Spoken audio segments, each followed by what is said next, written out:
मुलांनो, आपण 8-9 वर्षांचे असताना काय करतो?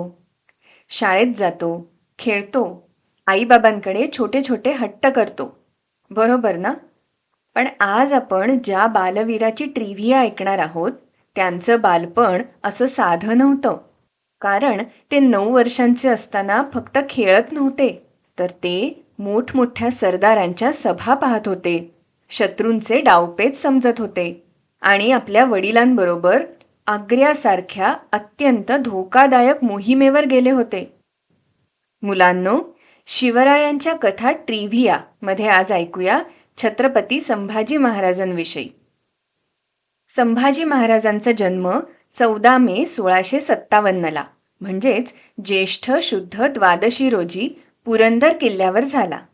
त्यांच्या जन्मामुळे स्वराज्यात सगळीकडे आनंदी आनंद पसरला, कारण ते होते स्वराज्याचे संस्थापक, हिंदवी स्वराज्याचं स्वप्न प्रत्यक्षात उतरवणारे छत्रपती शिवाजी महाराज यांचे पुत्र. आणि त्यांच्या आई होत्या महाराणी सईबाई. बाळाची छोटी छोटी पावलं, त्याचे बोबडे बोल बघताना त्याच्या आईबाबांना कोण कौतुक वाटतं. पण संभाजी महाराजांचं आयुष्य मात्र सुरुवातीपासूनच खडतर होतं, कारण ते फक्त 2 वर्षांचे असतानाच त्यांच्या आईचं निधन झालं होतं. मग राजमाता जिजाऊ स्वतः शंभू बाळाच्या आऊसाहेब बनल्या. राणीसाहेब पुतळाबाईंनी म्हणजेच शिवरायांच्या तृतीय पत्नीने सुद्धा शंभूराजांवर अगदी स्वतःच्या मुलाप्रमाणे प्रेम केलं.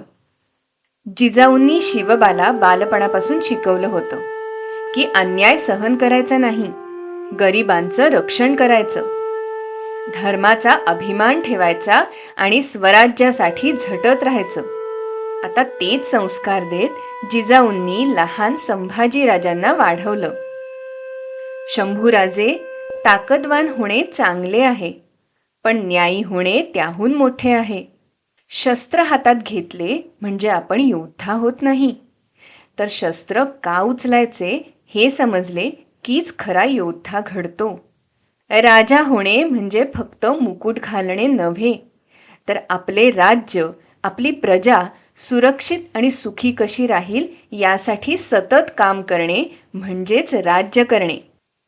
असे विचार, संस्कार जिजाऊंनी संभाजी महाराजांच्या मनात खोलवर रुजवले आणि हळूहळू त्यांचे बालमन धैर्य, करुणा, न्याय आणि स्वाभिमानाने घडत गेले. शंभू महाराजांची शाळा 4 भिंतीमध्ये नव्हतीच मुळी. ती होती किल्ल्यांवर, शिवाजी राजांच्या दरबारात, रणांगणात, विद्वान गुरूंच्या आणि आपल्या वडिलांच्या सहवासात. शिवाजी महाराज जरी नेहमी कुठल्या ना कुठल्या दौऱ्यावर असायचे, तरी शंभूराजांवर मात्र त्यांचं बारीक लक्ष असायचं. आपल्या कृतीतून ते बाळराजांना अनेक गोष्टी शिकवायचे. त्यांच्या मार्गदर्शनाखाली आणि जिजाऊ साहेबांच्या देखरेखीखाली शंभू महाराज घोडेस्वारी, तलवारबाजी, भाला चालवणे, धनुर्विद्या इत्यादी शिकत होते. किल्ले का महत्वाचे असतात हे समजून घेत होते. सैन्य कसे हाताळायचे, तसंच शत्रूचा डाव कसा ओळखायचा हे शिकत होते. आणि सर्वात महत्वाचं म्हणजे राज्य कसं सांभाळायचं हे लहान वयातच आत्मसात करत होते. मुलांनो, संभाजी महाराज फक्त शूर नव्हते, तर ते विद्वानही होते. त्यांना अनेक भाषा येत होत्या. त्यांनी मराठी, संस्कृत, हिंदी, ब्रज, फारसी इत्यादी भाषांचं ज्ञान घेतलं होतं आणि त्यांच्या या शिक्षणात त्यांना गुरूंचं मार्गदर्शन लाभलं होतं, ज्यात केशव पंडित यांचं नाव विशेष मानलं जातं. इतकंच नाही तर शंभूराजांनी अगदी लहान वयातच लिहिलेला बुधभूषणम हा प्रसिद्ध संस्कृत ग्रंथ केशव पंडितांच्याच मार्गदर्शनाखाली पूर्ण केला असं मानलं जातं. संभाजी महाराज तलवारही चालवत होते आणि लेखणीही चालवत होते. ते युद्धही शिकत होते आणि शास्त्रही शिकत होते. ते योद्धा पण होते आणि अभ्यासू सुद्धा होते. छत्रपती शिवाजी महाराजांनी संभाजी राजांना लहानपणापासूनच मोठ्या जबाबदाऱ्यांसाठी तयार केलं. कधी त्यांना दरबारात बसवलं, कधी सरदारांशी बोलताना आपल्या बरोबर ठेवलं, कधी शत्रूची नीती समजावली आणि कधी शांतपणे आलेल्या संकटांचा सामना कसा करावा हे शिकवलं. शंभू बाळ, शत्रू मोठा असला तरी घाबरायचे नाही, पण शत्रूला कमीही लेखायचे नाही. सिंहाचा तो छावा हळूहळू सिंहासारखाच तयार होत होता. त्यामुळेच जेव्हा औरंगजेबाने शिवरायांना अट घातली की आग्र्याला येताना संभाजी महाराजांना बरोबर घेऊन येणे, तेव्हा 9 वर्षांचा तो मुलगा या प्रसंगाला धैर्याने सामोरा गेला. सन 1666 मध्ये शिवाजी महाराज औरंगजेबाच्या दरबारात गेले. जरा कल्पना करा, मोठा मुघल दरबार, चमचमणारे कपडे, मोठे मोठे सरदार, हजारो सैनिक, कडक पहारा आणि समोर कपटी आणि शक्तिशाली बादशहा औरंगजेब. एवढ्या मोठ्या दरबारात लहानगे संभाजीराजे आपल्या वडिलांसोबत उभे होते. तिथे औरंगजेबाकडून शिवाजी महाराजांचा अपमान झाला आणि पुढे त्यानेच शिवराय व संभाजीराजांना नजरकैदेत ठेवलं. नजरकैद म्हणजे काय? तर सगळीकडे पहारेकरी तुमच्या प्रत्येक हालचालींवर लक्ष ठेवून असणार.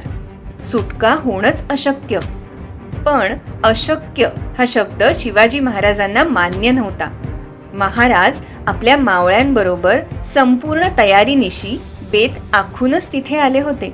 त्यामुळे मुघलांना चकवा देण्यासाठी शिवाजी महाराजांनी एक कमालीची चाल खेळली, ज्यात संभाजीराजांनी त्यांना इतके लहान असून सुद्धा तिथून सुटेपर्यंत साथ दिली.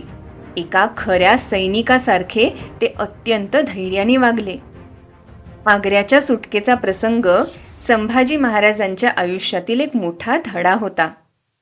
औरंगजेबाचा कडक पहारा असून सुद्धा ते नक्की कसे सुटले ते बादशहाच्या हातावर तुरी या आपल्या गोष्टीत नक्की ऐका. पुढे अवघ्या 23व्या वर्षी संभाजी महाराज जेव्हा छत्रपती झाले, तेव्हा त्यांच्यासमोर मुघल, आदिलशाही, कुतुबशाही, सिद्दी आणि गोव्याचा पोर्तुगीज असे 4ही बाजूंनी बलाढ्य शत्रू उभे होते. तरीही न डगमगता त्यांनी आपल्या 9 वर्षांच्या कारकिर्दीत तब्बल 120हून अधिक युद्ध लढली आणि यातील एकही युद्ध शंभूराजे हारले नाहीत बरं का. त्यांनी जंजिराच्या सिद्दीला समुद्रात पळवून लावलं आणि जेव्हा स्वतः मुघल बादशहा औरंगजेब 5 लाख सैन्याची अथांग फौज घेऊन स्वराज्य संपवण्याच्या जिद्दीने दख्खनमध्ये उतरला, तेव्हा संभाजीराजांनी आपल्या मावळ्यांच्या जोरावर त्याला 1 इंचानेही पुढे सरकू दिलं नाही. औरंगजेबाचं स्वराज्य जिंकण्याचं स्वप्न धुळीस मिळवलं. तसंच गोव्याच्या क्रूर पोर्तुगीजांना पळता भुई थोडी केली. गोव्यात पोर्तुगीज तिथल्या प्रजेला खूप त्रास देत होते आणि त्यांनी मुघलांची हात मिळवणी सुद्धा केली होती. त्यांना धडा शिकवण्यासाठी छत्रपती संभाजी महाराजांनी 1683 मध्ये स्वतः गोव्यावर स्वारी केली. त्यांनी पोर्तुगीजांचा मुख्य फोंडा किल्ला जिंकायचा असा निर्धार केला होता. खरं तर मराठ्यांचं सैन्य त्यावेळी थोडं कमी होतं आणि पोर्तुगीजांकडे मात्र तोफा आणि बंदुका होत्या.